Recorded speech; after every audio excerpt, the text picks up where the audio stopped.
के लोग यहाँ आए हैं। अनंगपुर गांव को बचाने पहुंचे हैं और कई राज्यों से पहुंचे हैं देश में, और ऐसे जो किसान नेता हैं, गुर्जर नेता हैं, एससी और पिछड़ा वर्ग समाज के नेता हैं, जानने के सर कहां से आए आज? बहुत बहुत धन्यवाद आपके चैनल को जी, हमारे किसानों की आवाज़ को बुलंद करते हैं। जी, मेरा नाम चौधरी कटुआ सिंह है। जी, मैं वरिष्ठ राष्ट्रीय प्रचार मंत्री चौधरी राकेश टिकैत जी का सिपाही हूँ। जी, मेरा जिला मथुरा है, उत्तर प्रदेश। जी सर। अनंगपुर गांव बचाने के लिए हमारी भारतीय किसान यूनियन पूरे देश की अनंगपुर गांव को बर्बाद नहीं होने देगी। चौधरी राकेश टिकैत जी का आह्वान है कि अनंगपुर गांव में जो भूमि को जबरदस्ती सरकार ले रही है, भूमि पहले तो सरकार पौधे लगवाती है, वन विभाग को देती है, फिर वन विभाग वाले फिर उसको तोड़ फोड़ करते हैं। ये अनंगपुर गांव बहुत पुरानी बस्ती है और इस बस्ती को बर्बाद करने के लिए ये सरकार तुली हुई है। ऐसे मकान बन रहे अनंगपुर गांव के जो ध्वस्त कर दिए हैं सरकार ने। इस अनंगपुर गांव को बचाने के लिए ये भारतीय किसान यूनियन यहाँ तत्पर है। मेरे साथ में उत्तर प्रदेश अभी आपको पता है क्या कि बिहार में जो वोट डालने का मौलिक अधिकार है वो भी चुनाव आयोग द्वारा ख़त्म किया जा रहा है। कहते हैं कि जो जिनका 1985 के पहले वोट बना है वही चुनाव लड़ सकता है, वही वोट डाल सकता है। जी, ये अंगूठा पे देश चल रहा है। मोदी जी ने देश पूरा अंगूठा पे आधार कार्ड सब जगह लिंक कर दिया है। और ये जो प्रचार की बात आई है, असल में तो हम चुनाव कोई लड़ते नहीं है, हम तो वोट देते हैं, हमारा काम है वोट देने का। परंतु ईमानदारी से वोट देनी चाहिए। ये जो वोट डालने का अधिकार ही खत्म किया जा रहा है बीजेपी सरकार में। बीजेपी सरकार वोट डालने का जो मतलब संविधान है उसको खत्म कर रही है। जी, तो भाई ये तो बहुत गलत काम कर रही है। बिहार में कह दिया कि जो 1985 से पहले जिसका वोट बनाए वही डाल सकता है, उसके बाद में वोट बनाए वो वोट का अधिकार नहीं है उसके पास। बिहार तो पूरा मजदूर बना दिया। जी, बिहार तो किसान बर्बाद कर दिया और मजदूर बना दिया। और उत्तर प्रदेश हरियाणा को भी मजदूर बनाने की यहाँ पर कांग्रेस का भी शासन था। जिस तरह से मायावती जी ने नोएडा गाजियाबाद में कॉलोनियाँ पक्की कर दी और जो किनारे साइडें थी, कॉमर्शियल साइडें, उनको नियमित कर दिया, उस तरह से यहाँ पर भी कांग्रेस कर सकती थी, लेकिन कांग्रेस ने नहीं किया। अब बीजेपी उसको उजाड़ रही है। क्या कहना चाहेंगे? ऐसी बीजेपी सरकार नहीं है, हाँ, ये करोड़पतियों की सरकार है। ये सरकार बीजेपी की नहीं है। अगर बीजेपी की सरकार होती तो इतना अत्याचार जनता के साथ में नहीं करती। ये तो करोड़पतियों की सरकार है। अब बिजली को निजीकरण में ले जा रहे हैं उत्तर प्रदेश में। भाई आखिर मतलब किसान कैसे बचेगा? जो बहन जी ने पहले रोक लगा दी थी, अंबानी ने ठेका ले लिया था, आज फिर वे वही दोबारा से दोहरा रहे हैं। हाँ, बिजलीकरण को लेकर उत्तर प्रदेश के 4 जिलों में पंचायत है। 30 अप्रैल 2025 की जो जिला गौतम बुद्ध नगर में है और जिला अलीगढ़ में है, जिला मथुरा में है और जिला आगरा में है। क्या लगता है कि जिस तरह से अधिकार दिलाए थे बैकवर्ड, एससी और पिछड़ा वर्ग और सामान्य वर्ग को, उस तरह उनके अधिकारों का हनन किया जा रहा है? अधिकारों का हनन तो उसी दिन होगा जिस दिन राशन कार्ड फ्री कर दिया। राशन फ्री के लालच में जनता वोट देती है और जनता को भ्रमित किया जा रहा है और जनता को बांटा जा रहा है हिंदू मुसलमानों में। आपकी यूनियन क्या करेगी इसमें? हमारी यूनियन तो, हम तो किसानों के साथ हैं, किसान हमारे साथ हैं। हम तो इस सरकार को उखाड़ के फेंकेंगे। जय जवान। जिस तरह से तोड़फोड़ की जा रही है, अमानवीय व्यवहार किया जा रहा है, गुर्जर बहुल्य क्षेत्र है और जिस तरह से अधिकार तो दिए ही नहीं है, रिजर्वेशन तो दिया ही नहीं है, ज़मीनें पहले छीन ली, जो बची बचाई ज़मीन है वो भी छीनी जा रही है। क्या कहना चाहेंगे इस गवर्नमेंट? जी, ये वो बिरादरी है 1857 की क्रांति का बुगुल अगर किसी ने फूका था तो वो गुर्जर बिरादरी के कोतवाल धन सिंह जी थे, जिनका गांव मेरठ के पास पांचली है जी।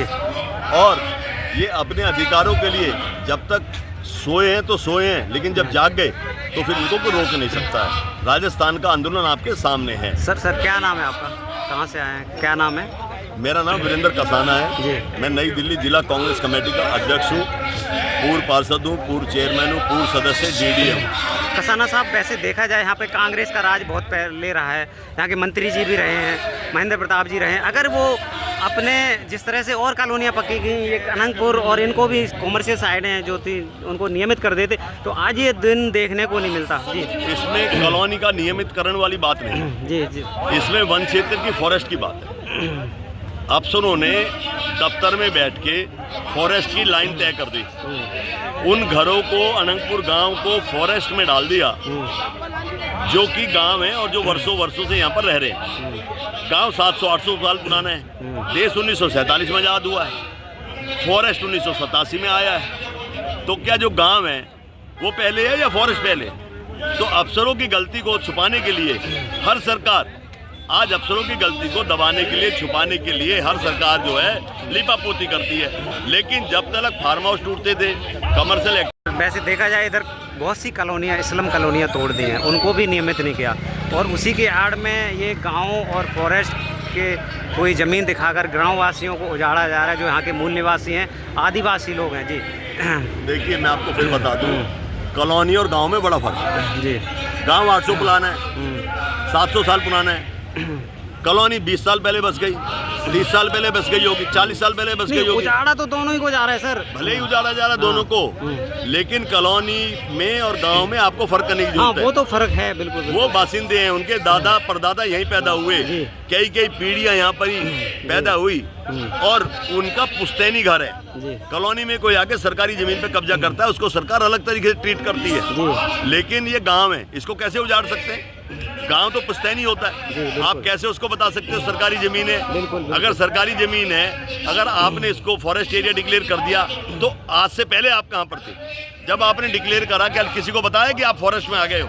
आज अचानक से आप तोड़फोड़ करने लग गए हो आके, ये बर्दाश्त के बाहर है। तो ये कहाँ तक आंदोलन रहेगा सर? आंदोलन तो देखिए, यहाँ की जो सभा है वो तय करेगी, लेकिन ये अगर सरकार नहीं जागी, सरकार ने माननीय सर्वोच्च न्यायालय में हलफनामा नहीं दाखिल किया, तो ये आंदोलन लंबा खींचेगा। क्या नाम है भाई जी? मेरा नाम बलराम है। मैं छत्तीसगढ़ से सन 83 से यहाँ आया हूँ। कम से कम हजारों रोड बनाया हूँ, करोड़ों मकान बना दिया हूँ, और हमारे यहाँ झुग्गी झोपड़ी को तोड़ना चाहता है। लखनपुर में मैं रहता हूँ। ये हमारे बीजेपी सरकार बिल्कुल झुग्गी झोपड़ी के नाम लेके, मजदूर के नाम लेके इतना गंदा काम कर रहा है। मजदूर छोटे लोग को सता रहा है, और हमने पूरे पहाड़ को उजाड़ दिया, और हमारे मकान को और हमारी मजदूरी, कितना हमने टैक्स दिए होंगे, रोड की खरीदी की कितना मजदूरी करा। मैंने 5 रुपये मजदूरी था जब दिल्ली आया था। मेरा 60 साल का उम्र हो रहा है, और ये इतना सता रहा है छोटे लोग को, बहुत ज़्यादा से ज़्यादा। और ये बीजेपी सरकार बिल्कुल किसी की मकान और किसी की झुग्गी झोपड़ी और गांव को नहीं तोड़े जाए। मेरा ये रिक्वेस्ट है। मैं छत्तीसगढ़ से यहाँ 83 से बसा हुआ हूँ।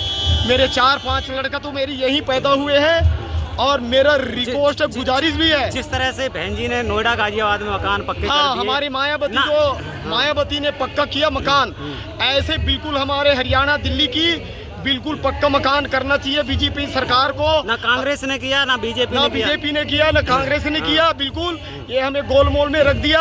अब जो भी सरकार अगर हमारे गांव और झुग्गी को और झोपड़ी को बचाता है, वही सदा अमर रहेगा हमारी सरकार, और नहीं तो ये बिल्कुल तोड़ना फोड़ना हमारे ओर से बिल्कुल बंद करे। किसी की झुग्गी झोपड़ी ना उजाड़े। एक घोंसला बनाता है पक्षी अपने रहने के लिए, हर जीव अपने रहने के लिए बनाता है, और सबको शासन और आदेश है रहने के लिए। और ये झुग्गी झोपड़ी है, ये बिल्डिंग और ये रोड कौन बनाते अगर हम मजदूर लोग नहीं आए होते? तो ये सारे बनाने के बाद में हमारी घर को उजाड़ रहा है। आपके हथौड़े की चोट है, जिसने बनाया, और मैंने पत्थर तोड़ा हूँ, खानदारी किया हूँ, मजदूरी किया हूँ। 5 रुपये किलो था जलेबी जब यहाँ पर था, 2-2.5 रुपये किलो यहाँ पर गेहूँ का आटा का किलो था। रोहिणी में मैं मजदूरी किया। मैं जगह जगह के नाम बता दूं, और जगह जगह की मैंने काम बता दूं किस किस कंपनी में मैंने काम किया हूं।